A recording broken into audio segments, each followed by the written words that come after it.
부탁드리도록 하겠습니다. 자, 오늘 말이죠. 원래 9시인가요? 이 황운하가 아침에 기자회견을 하겠다라고 어제 신고를 했습니다.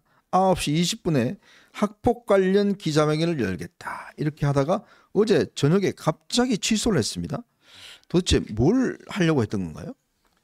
아마 이제 그 한동훈 위원장의 그 아들이 네. 아마 여러 명 이제 그 친구들하고요. 네. 아마 이제 폭행에 휘말린 게 아닌가 이런 취지로 가짜로 이제 그 기자회견을 하려 하다가 네. 제가 보기에 지금 황운하가 징역 1심에 3년을 받았거든요. 그렇죠. 자기가 봐도 이번에 강력하게 대응할 거 아닙니까? 그러면 이제 이거 또 이제 실형 놓을 수 있는 네. 엄청난 일이거든요. 네네. 그러다 보니까 이제 그 두려워서 아마 이제 급히 취소한 게 아닌가 이렇게 보이는데 네. 문제는 이제 그 이미 기자회견을 취소해도 이미 여러 언론이나 네. 통해서 알려졌기 때문에 범행은 저는 성립했다 봅니다. 네네. 범행은. 그래서 아마 이제 그 고발이 다 들어갈 거예요. 이미. 근데 이 행위는요. 저는 제2의 김대엽 사건이다. 네. 그다음에 제2의 김만배 신앙님 사건이다. 아, 그러네. 그다음에 제2의 생태탕 사건이다. 이렇게 규정합니다. 네. 선거 직전에 가짜뉴스를 이렇게 퍼뜨리면 상대가 대응할 시간을 주지 않고 이미 쫙 퍼뜨려버리잖아요. 네. 이런 공작이에요. 이번에는 다행히 미수로 그치지만 미수도 이게 범행은 된 거예요. 네. 따라서 이제 아마 고발이 들어갔기 때문에 수사는 될 걸로 봅니다. 자, 이게요. 더불어민주당의 강민정 비례대표 의원이 있어요. 전교조 출신입니다. 자, 근데 여기가 아마 이제 오마이뉴스한테 자료를 주고 오마이뉴스가 이 기사를 지금 실었고 또 민중의 소리라고 하는 NL계 지금 이 진보당 계열의 이 인터넷 언론이 있습니다. 여기는 기자가 말이죠. 이 한동훈 위원장 아들이 다니는 학교 앞에 가서 직접 취재도 하고 그랬던 모양이에요. 그래서 학교에서 이 항해에서 쫓겨나기도 했던 모양인데 근데 이게 이 경위는 이렇습니다. 2023년 5월 달에 학교 폭력 신고가 있었다고 합니다. 경찰까지 신고한 이 신고가 있었는데 근데 이게 신고 접수 대장에 기재되지 않았고 학폭 전담기구 회의도 열지 않았고 또 교육청에 보고되지 않았다. 이래서 은폐 의혹이 있다라는 게 이제 지금 핵심적인 이 사안인데 근데 이 사안은 이 잘못 신고됐다. 오인 신고가 됐다라고 해서 사실은 이게 없어졌던 사건이에요. 그러니까 이 잘못 신고됐다고 그래서. 근데 왜 오인 신고됐다는 건 잘못됐다고 그랬는데 그걸 왜 했느냐?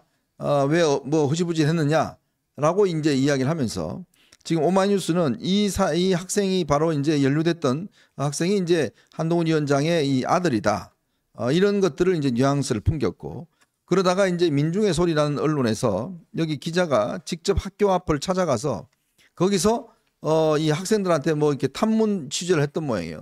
그래서 학교 당국자들이 나와서 이거를 이야기했는데 문제는 이 민중의 소리도 얘들도 이게 지금 명백한 증거나 이 사실관계가 없다고 그럽니다. 이걸 가지고 지금 뭔가 문제를 만들어 보려고 하다가 지금 결국은 문제를 조작해내지 못하고 결국 입장을 밝히지도 못한 그런 상황이 돼버린 거죠. 지금 민중의 소리 그 조한무 네. 조한무 기자인데요. 이자가 이제 그 학교 앞에 교문에 있잖아요. 거기에다가 이제 카메라를 딱 설치해놓고 나오는 학생들마다 혹시 너 이거 학폭 사건 뭐 본 적 있니? 들은 적 있니? 이렇게 무작위로 탐문하는 이거야말로 그 학습권 침해고요. 네. 명백하게 아동 학대 행위다. 이래 봅니다. 네. 어떻게 아무 근거도 없이 학교 정문 앞에 카메라 설치하고 네. 불러서 애들 유도심을 하듯이 계속 물어보고 탐문하는 자기가 이런 취재는 당연히 말도 안 되는 취재죠. 그렇죠. 지금 이런 게 한두 개가 아니에요. 옛날에 더 탐사인가? 네, 더 뭐 이게 있잖아요. 집까지 찾아갔었죠. 한동훈 위원장이 제대로 이제 퇴근 있잖아. 그 미행을 해가지고 집에까지 갔지 않습니까? 네. 이거 보다 더 심하죠. 집을 미행해가지고 형방까지 갔잖아요. 거기서 방송도 하고 그랬잖아요. 네. 근데 이번에는 중학생 학생 학교 앞에 가서 카메라 놓고 어린애들 상대로 막 탐문수사하는 이런 게 이거는 천인공노할 이런 게 행태다 이렇게 보이고 이미 그 방송에서 유력한 정치인 자녀가 네. 어쩌고 저쩌고 이게 보도가 됐잖아요. 그래서 이제 그 고발이 미리 들어간 겁니다. 그러니까 이게 취재가 팩트가 거의 없는 사실을 가지고 지금 자꾸 이제 이거를 키우려고 하다 보니까 그러니까 본인들이 자신 있으면 이걸 기사로 썼을 거 아니겠습니까? 근데 기사로도 못 써요. 그냥 그 입장을 밝혀놨어요.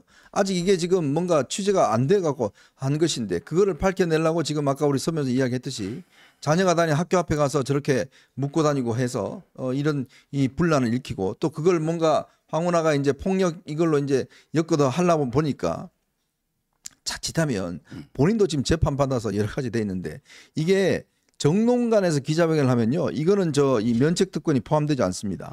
이거는 본인이 면책을 받을 수가 없어요. 바로 본인이 책임을 져야 되는 거거든요. 그러니까 이거를 제가 볼 때는 아마 불명확한 사실을 가지고 괜히 기자회견 해놨다가 뒤통수 맞으면 지금 더 형량만 추가될 수가 있잖아요. 그래서 황급히 취소한 게 아닌가 그렇게 보여지거든요. 그러니까 이제 이 기자들이나 이놈들은 네. 뭐라 했냐면 이게 그 기사로 쓰지도 않았는데 왜 고발하느냐 이런 게 항변인데 네. 문제는요. 이게 다 조직적으로 봐야 돼요. 그렇죠. 항상 이제 공동 정범일 때는 제일 먼저 여기 항상 요래해요. 제일 먼저인 게 강민정이가요. 네. 강민정 의원 있잖아요. 민주당에. 네. 이자가 이제 고위공직자의 자녀가 학폭에 연루되는데 학교가 은폐 축소했다. 이렇게 일단 고위공직자라고 해요. 네. 먼저 그러고 나서 이제 이거 찌라시로 자기들끼리 조직이 있으니까. 네. 그러면서 이게 고위공직자가 한동훈이더라. 이렇게 뿌리는 거예요. 그다음에 민정의 소리 그 조한무는 그렇게 또 학생들 인터뷰 달라고 조작을 하죠. 앞에 가서 있고. 뭐 이게 어린애들이 뭘 알아요? 그렇잖아요. 이러면 이게 황운하가 기자회견을 하는 거예요. 그 다음부터는 막 좌표 매체들이 다 대대적으로 네. 뿌리버리는 거죠.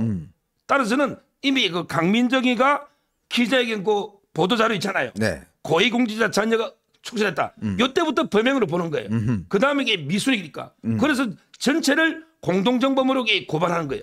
야, 이 보니까 이제 이게 조작의 어떤 이 흐름이 강민정이가 처음에 이제 만들어서 오마이뉴스에 던져주고 오마이뉴스가 기사를 쓰고 근데 그건 익명으로 쓰고 그러니까 이 또 민중의 소리도 마찬가지지만 뭐 이렇게 익명으로 취재도 하고 근데 찌라시를 통해서 그게 한동훈 위원장이다. 그렇죠. 싹 뿌려갖고 이제 여론을 만들어서 그러니까 오늘 이제 황운하가 한 건 하려고 기자회견을 예고를 했는데 이 잘못하다가 완전 뒤통수 맞을 것 같으니까 지금 이렇게 돼서 지금 여당이 이 문제를 바로 지금 고발 요청했습니다.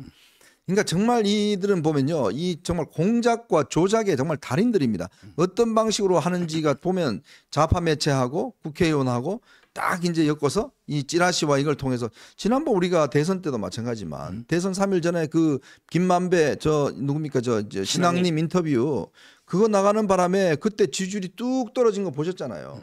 그 재미가 있거든요. 그러니까 항상 선거 때마다 이런 결정적일 때 이런 방식을 통해서 그러면 뭡니까? 지금 사전 투표 날인데 한동훈 위원장 아들이 학폭이래. 이렇게 되면 뭐야 하다가 이게 A씨도 학폭 좀 하네. 이런 식으로 투표를 유도하기 위해서 한번 공작을 하려다가 완전 뒤통수가 잡힌 거 아닙니까? 그렇죠. 야. 대선 때는요. 저 김만배 씨 만나 물어봤거든요. 책을. 네. 근데 뭐 너무 책이라고 책 두 권을 1억 5천인데 네. 부가세를 이제 1,500개가 1억 6,500이 그 산 거 아닙니까? 돈을 주고 이제 그 공작을 한 걸 선거 전날에 대대적으로 털은 거고요. 네. 그게 이제 그 김만배 신앙님 공작이고. 그다음에 또 하나 있죠.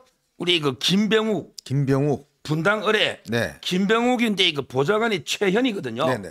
최현. 그런데 부산저축은행이 이철수하고 대화한 걸 요걸 이게 최재경 중수부장이 그래. 대화한 걸로. 맞아요. 이래 또 꾸몄잖아요. 그렇죠. 아, 그 리포액트 그 기억나시잖아요. 네. 이런 식으로 이게 와 어떻게 녹취록의 대화자도 조작해버리고요. 바꿔버리고. 네.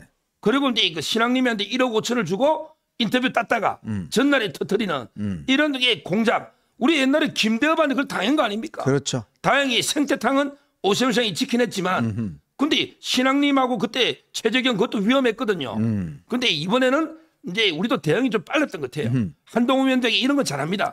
그래서 이제 그 사전에 네. 실패한 정치 공작으로 끝났다. 야. 그러나 이게 법적으로는 이미 실행에 착수했기 때문에 처벌해야 된다 보는 거예요. 야, 정말 참 끔찍합니다, 진짜. 이런 게 만약에 또 나왔으면 이 사전 투표날 이걸로 한 건 먹으려고 그랬겠지 않겠어요?